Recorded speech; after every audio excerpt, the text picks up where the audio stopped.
for people joining in, just on the recordings, the recordings are kind of chaotic for two reasons you will see later, but hopefully you don't get lost in the derivations.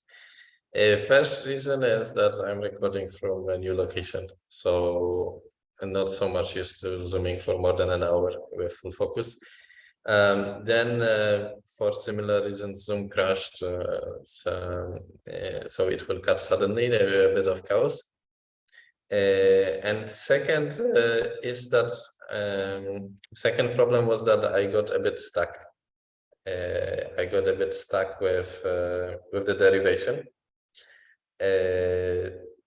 And actually, because those are meant as tutorials between lecture and maybe research, then it's actually maybe fine, not maybe fun for you. Sorry about the chaos. But view it this way, that you're just trying to understand some derivation and follow some steps and trying to fill in the gaps yourself. Which here you're still quite close to undergraduate courses, and it's fairly simple operations that we do in the end, but we are juggling them quite fast.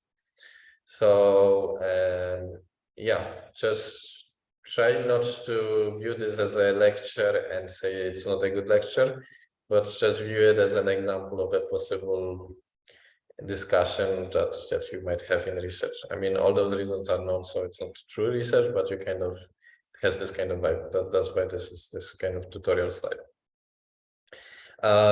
Just a bit of I wasn't so sure how to structure the derivation. You will at the end have a recap of those essential steps, and it's good to know entering the recordings what are the essential steps. So the first step is try to imagine yourself how would you subdivide a continuously changing evolution of some Schrödinger equation into small pieces. Okay, that wasn't explained very well, I think, throughout. Then what we spend a lot of time is on those small intervals. We get an kind of absolute bound, which is just using the fact that it's a small interval, so not much can change there.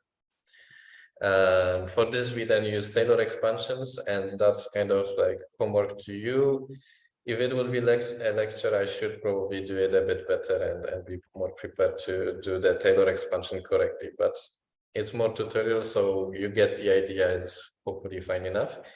And also try to stop it and get from Wikipedia the exact formula. So this is a good exercise, I think. So there's that. So first step, chopping it into small intervals and try to understand what's the rationale behind this.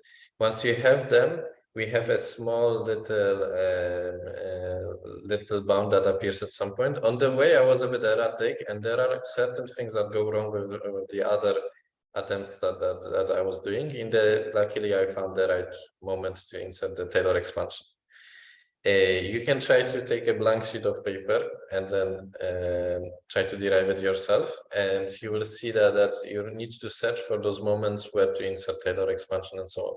And that's different than listening to lectures, and also different than tutorial homework sheets with worked out examples.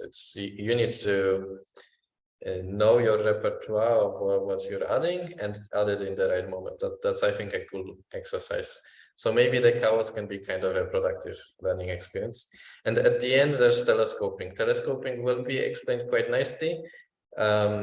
Basically, you're inserting an additive identity, like adding and subtracting the same thing, and then reducing the length of the evolution. Roughly, that's the idea. It's very arithmetic or algebraic or something like this, you could say. And towards the end, I give a general example of that.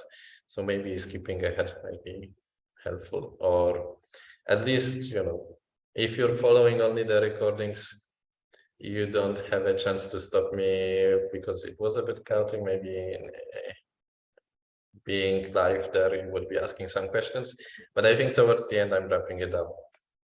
Hopefully well enough. Okay. Well, good luck on this kind of journey.